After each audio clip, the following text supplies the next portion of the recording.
Hello there, and how's it going? My name is Ashley, and this is Life After Trauma. I hope everyone is having a good day. Today I will be discussing trauma, complex trauma, and dissociation. But before I get into things, let me just slip a trigger warning in here. Today's topics will be about different kinds of trauma and what dissociation is. These topics may be hard to hear, and I encourage anyone to stop the video if they feel the need to. Please practice self-care and safety going forward. And our disclaimer as well. The statements made in these videos are of my own opinion. I am not an expert and will never claim to be, and I am not a therapist. The statements in these videos are of my own perspective going through trauma treatment and may not match yours. Also, I will do my best to explain things in my own words, which will result in things not sounding perfectly scientifically correct. While I will do my research when needed, most of my information will be coming from what I have learned in therapy. Any sources I do use will be in the description below. Also, the way I explain dissociation and trauma may not perfectly match with how you experience it in your life or how you feel about the topic, and that is okay. The way you experience trauma and dissociation in your life is not any less valid if it does not match what I explain. Okay, let's get into it. So first things first, what the heck is trauma? Well, according to the Merriam-Webster dictionary, trauma is a disordered psychic or behavioral state resulting from severe mental or emotional stress or physical injury. And the DSM-5 says it's an event resulted in death or threatened death, actual or threatened physical injury, or actual or threatened sexual violation. Okay, there you have it. On to dissociation. I'm kidding. Let's talk about this a bit more. So we have a few categories of trauma here. Big T trauma, little t trauma, and complex trauma. Big T trauma is distinguished as an extraordinary and significant event that leaves the individual feeling powerless and possessing little control over their environment, or as any situation where one's life or bodily integrity is threatened. Such events could take the form of a natural disaster, a terrorist attack, sexual assault, physical abuse, combat, or a car or plane accident. But there's more. This example list is not full and complete. But these are the things that most people think of when they hear the word trauma. Little t trauma are events that exceed our capacity to cope and cause a disruption in emotional functioning. These distressing events are not completely life or body integrity threatening, but may better be described as ego threatening, due to the individual still feeling notable helplessness. Some examples are interpersonal conflict, infidelity, divorce, sudden or extended relocation, legal trouble, financial worries or difficulties, or more. Now, complex trauma goes further than our big T and little t trauma. It is usually repeated or ongoing, difficult or impossible to escape from, occurs within a personal relationship, starts in childhood and affects development, and is covered up, kept secret, or straight up denied. Common causes of complex trauma are child abuse and domestic violence. However, complex trauma has also been seen among people who have survived imprisonment, torture, sex trafficking, or being a refugee or being exposed to long-term conflict can also cause complex trauma. Now, all of these labels I put on traumas isn't an effort to start any trauma Olympics or compare who has worse trauma than others. If you have experienced a trauma in your life, that is still a trauma, and it is valid. But these labels come in handy when we look at what happens to the brain during the trauma and when people in the therapy world are trying to diagnose a trauma disorder. Okay, so this is going to be a very basic version of This Is Your Brain on Trauma, and I will put more detailed information below in the description. When we're all developing as babies in the womb, our brain is slowly building. The first thing to be developed is the brainstem and lower brain area, which we can refer to as the lizard brain. Its whole job is keeping us alive. It regulates all the automatic things our body does, like breathing, heart rate, digestion, sleep, muscle tension, temperature, all that good stay alive monkey stuff. It also regulates the continuation of the species, so reproduction. It's constantly aware of our bodies and our inner environment to pick up on any possible signs of danger. Next section is the limbic system, also known as the emotional brain. And yes, it handles emotions. It fully develops around 6 years of age, but can change over time with use. This area regulates our emotions, memories, and sensory input.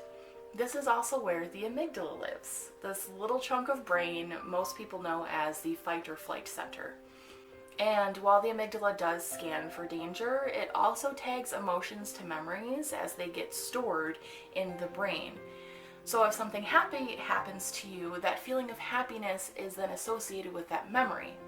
This is helpful as we learn as humans what seems good for survival and what isn't. Now, the last part to be developed is the prefrontal cortex, or the logic brain. This bad boy gets done cooking around 25 years old. And you guessed it, it's responsible for logic. It controls the executive functions of our brains. So logic, reasoning, fine motor skills, empathy, cognitive processing, inhibition, and learning. All the stuff we use to be good members of society, learn new things, and think about the meaning of life. Okay, so when dangerous events happen, our brains react in time-tested, evolution-approved methods that happen in the blink of an eye, and we aren't really aware of it. Mr. Logic gets shut down because we don't need to be solving math problems while we're in danger. Something called the sympathetic nervous system gets activated. This system releases hormones to prepare our body to survive. Our digestive tract gets shut down, our heart rate goes up, our muscles tighten. This is all to prepare you to survive.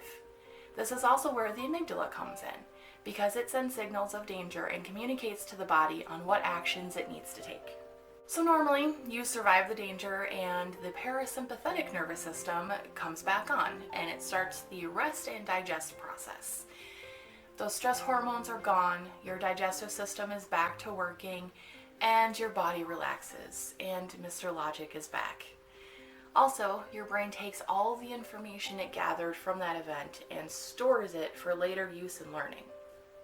Now let's say you're in danger, but it's not that easy this time. The danger has a twist. The danger is a trauma. Your brain is going to do the exact same things, but it never fully recovers. Your brain misfiles that information as it comes down from the trauma and tries to make sense of it all, but it can't. This is either from dysregulation caused by the trauma, or in the case of children, the brain isn't fully developed yet. So it sticks that memory and emotion in any old place, so now it's like you have pants wedged in your sock drawer. And because the emotions and memories never really got processed, they just stay there. So now every time you need socks, these pants pop out at you. And because you get so sick and tired of those pants, you just try to stop wearing socks altogether. This is another huge part of what makes trauma develop into PTSD, avoidance. We avoid the memory, the thoughts, or reminders of the traumatic event so the painful memories don't come back. But all that does is keeps them there and continue the dysregulation of emotions and thoughts.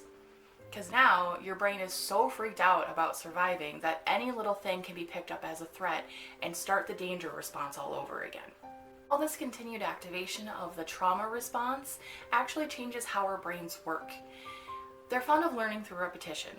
So if our trauma response keeps going off, the brain learns that this way of functioning is our normal. And what is actually normal, a brain that isn't in danger all the time, becomes really weird and scary. This has also been shown to physically change the different areas of the brain and its neural pathways. And this is why anyone who is dealing with any kind of trauma disorder should not feel ashamed. Your brain is literally changed in a physical and biological way that we can actually see in scans. A lot of the change has to do with stress hormones as well, as the brain gets flooded with them during danger mode. This can have a negative effect on actual sections of the brain, causing those cells to die. And this is why labeling traumas is helpful, because while they all have avoidance at the core, big T and complex traumas are going to have more avoidance. And this is why big T and complex trauma can develop into PTSD, and little t traumas by themselves usually only cause isolated trauma responses or less severe trauma disorders. Any trauma can dysregulate the brain, and when the brain is dysregulated, we get these big emotions that are hard to soothe, issues with learning and focus, issues with our memory, issues with trust, intimacy, our sense of safety, with connecting with people, and issues with our own sense of self. Because those trauma pants get stuck in all the wrong drawers and interrupt all those thought processes that we need to be regulated humans. Okay, so there we have a rough summary on what trauma is and a bit about what it does to the brain. Trauma also does a really good job at mixing and looking like other mental health issues, which I will get into in another video. But right now, I want to talk a bit about one of trauma's best friends, dissociation.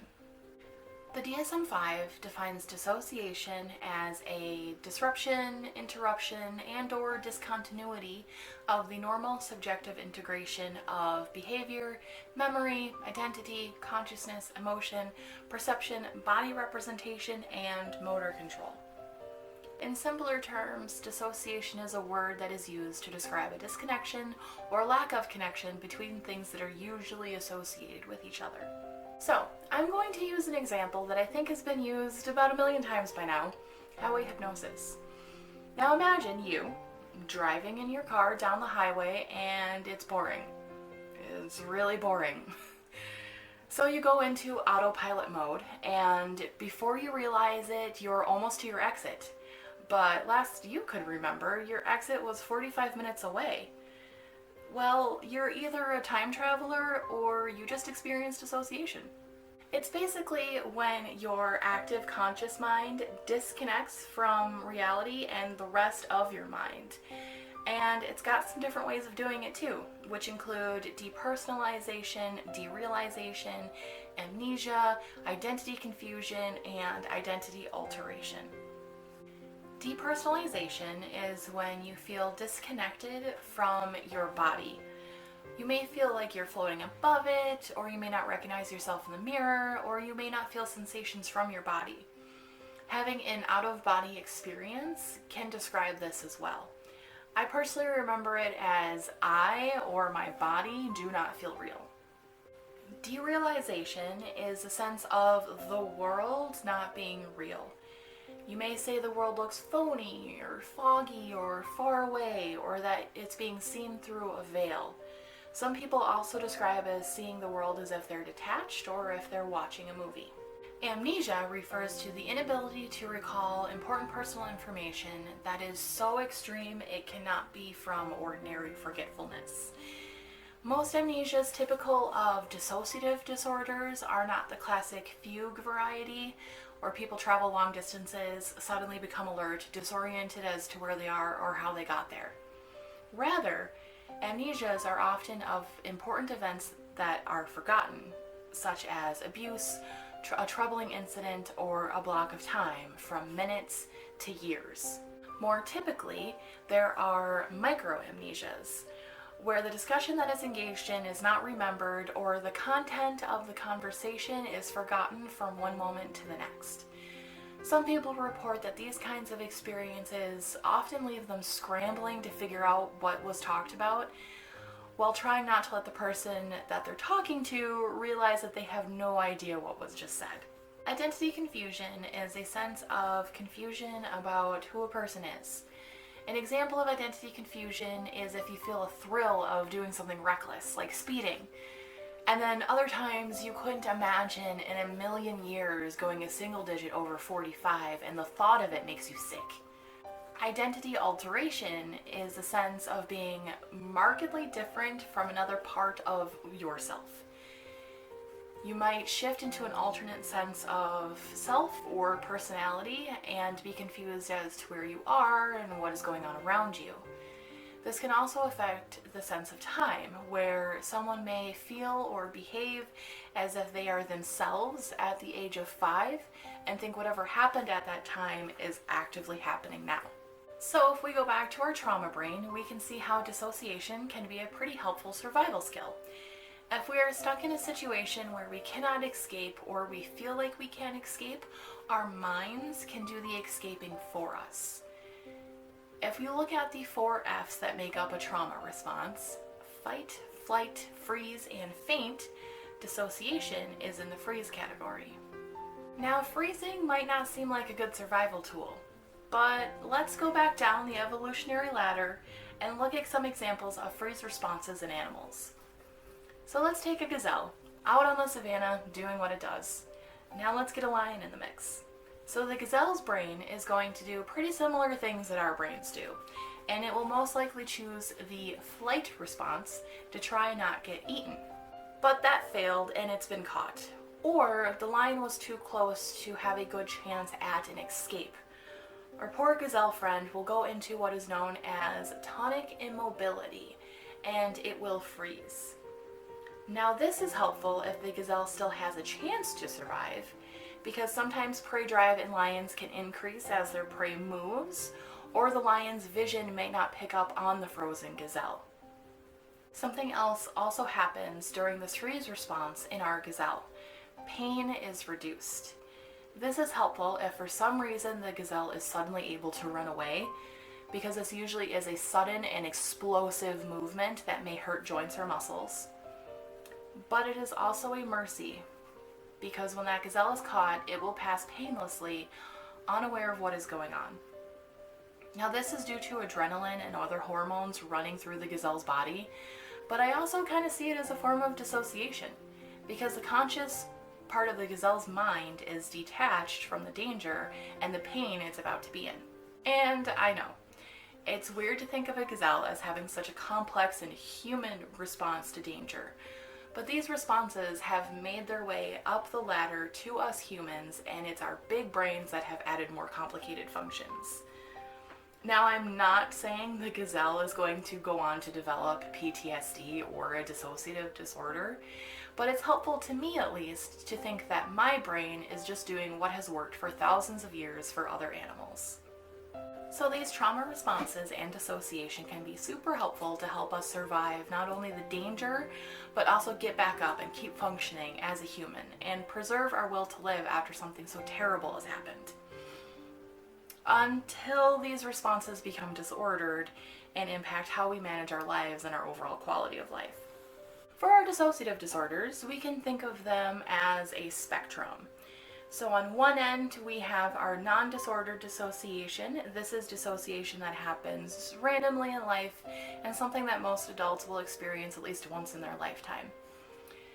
Now, as we move down, we're going to see PTSD, complex PTSD, and dissociative amnesia. A little further, we see things like dissociative fugue, depersonalization, or derealization disorders. Then we have our otherwise specified dissociative disorders, followed by dissociative identity disorder. And we can go just a little bit further and place polyfragmented DID at the very end. Now for our trauma disorders. And trauma can help cause a few other mental health conditions, but even if trauma is a huge part of someone developing bipolar or major depressive disorder, those disorders are still classified as mood disorders. So the main ones we have are acute stress disorder, which begins no more than 4 weeks after a stressful event and lasts from 2 days to 4 weeks. This is most likely caused by big T trauma or little t traumas. There is still avoidance of trauma-related memories or reminders, intrusive memories of the trauma, and hyperarousal or anxiety. Then we have our post-traumatic stress disorder, PTSD, and complex PTSD. Now, complex PTSD is not recognized by the DSM-5, and it looks like it won't be recognized in the DSM-6. So the American Psychological Association does not recognize it either. But it looks like the ICD-11 will include complex PTSD, and the ICD-10 already has a difference between acute PTSD and chronic PTSD. So we got that going for us. And there we go. A somewhat brief and simplified explanation of trauma and dissociation. In our next video, I will be focusing on what complex PTSD and DID look like for me, while also briefly explaining what they are. I wanted to get to it in this video, but we're already running a little longer than I intended. If these topics today interested you and you want to learn more about the neurobiology of trauma, I highly recommend The Body Keeps the Score. It is packed with so much info and I'm not even done with it yet. Use caution, however, as the author does not shy away from brief descriptions of traumas that patients have gone through. I hope you enjoyed the video. Don't forget to like and subscribe, and if you have dealt with trauma or dissociation and feel like sharing, go ahead and leave us a comment, or if you have any questions for us. Also, if you are currently living with trauma, please remember that trauma is treatable and there is hope for healing. You are not alone and what you experienced is valid. I hope the rest of your day is awesome and I will see you in the next video. Bye!